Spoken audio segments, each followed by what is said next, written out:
Welcome to God's Seal versus the Mark of the Beast. In my From the Fall to Forever series, I spoke about the Sabbath as Adam and Eve's weekly date with God, a special memorial of His creation. God didn't rest on the seventh day because He was tired. He rested because He found joy in His creation, us. The Sabbath was a celebration of humanity and a time to connect and bond with God.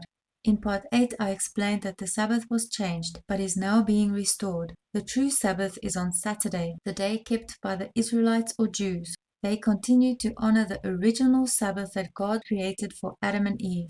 Out of all the 10 commandments, the law of love and purity, there's one commandment Lucifer didn't just change, he targeted. Not murder, not adultery, the Sabbath, because it holds God's seal, also known as His mark. If you steal the seal, you counterfeit the entire law. When a president signs a law, the document includes his name, for example, Donald Trump, title, president, and jurisdiction, United States of America. This combination, name, title, and jurisdiction, is what gives the law its legal authority. Without it, the document is just a piece of paper. God's law also contains this seal, His name, the Lord, title, creator, jurisdiction, heaven, earth, and sea. God's seal is tucked inside the Sabbath commandment, which authenticates the entire law. Remember the Sabbath day to keep it holy. 6 days shalt thou labor and do all thy work. But the seventh day is the Sabbath of the Lord thy God. For in 6 days the Lord, name, made, creator,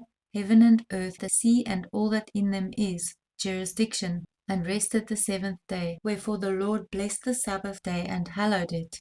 Lucifer wanted to steal God's law, change it, and make it his own, so that people would worship him instead of God. By altering the Sabbath, he claimed ownership of God's law and positioned himself as the God of this earth.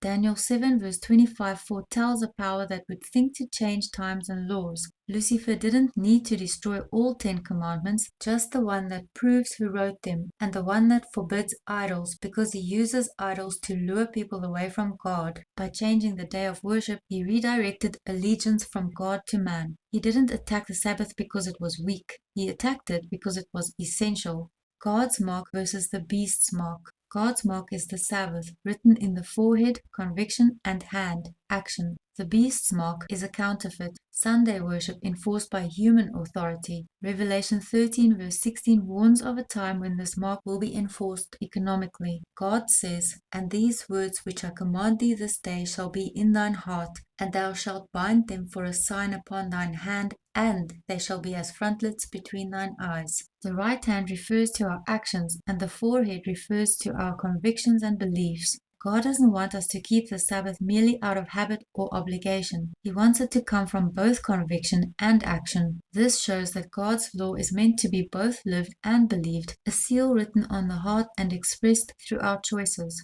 In contrast, the beast requires Sunday observance through action or conviction. It doesn't matter whether people truly believe Sunday is holy as long as they keep it. And he causeth all, both small and great, rich and poor, free and bond, to receive a mark in their right hand or in their foreheads, and that no man might buy or sell, save that he had the mark or the name of the beast or the number of his name. This mark represents forced allegiance, whether through belief or behavior. But God's seal is different. It's a sign of relationship, not coercion. A beast in prophecy symbolizes a kingdom. The fourth beast shall be the fourth kingdom upon the earth. So the mark of the beast is the seal of a kingdom that authenticates its altered version of the 10 Commandments, replacing the true seventh-day Sabbath with Sunday. God wants your heart. The beast will settle for your compliance. At the bottom of the scroll, Daniel 7 verse 25 says, "And he shall speak great words against the Most High, and think to change times and laws." Not only were the laws altered, but also the times. In Genesis 1, God defines a day as, "And the evening and the morning were the first day." So a new day begins at sunset.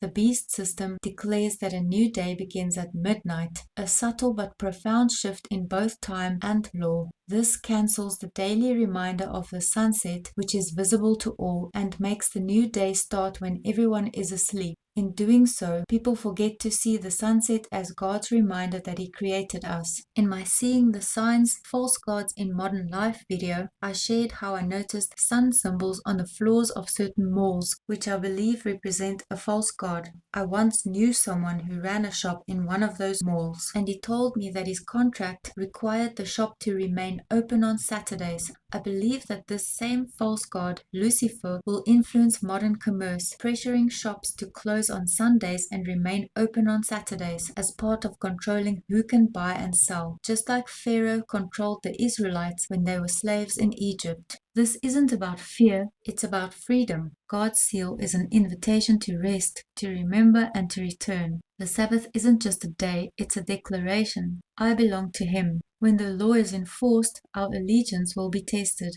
The Sabbath stands for the whole law. It's the seal, the signature, the relationship. We're not saved by law, but by love, and love leads to alignment. Jesus says, "If you love me, keep my commandments." The Sabbath is not merely a day of rest from work. It's a weekly appointment with God, a time to give Him quality attention and undivided focus. Since we are made in His image, God desires love the way we do. He wants our eyes on Him, not divided by other tasks. Saying, "I talk to God all day while I work," is like speaking to your spouse while scrolling on your phone or folding laundry. That is not undivided attention. Just as a partner would feel unloved by divided focus, God desires a special time with us once a week when nothing else competes. That is the purpose of the Sabbath. Quality time with God, where everyone comes together as a family and spends time together. It's up to us to decide which mark we want. The mark of the beast, Sunday, or the mark of God, Sabbath. By keeping Saturday holy, we declare which God we serve.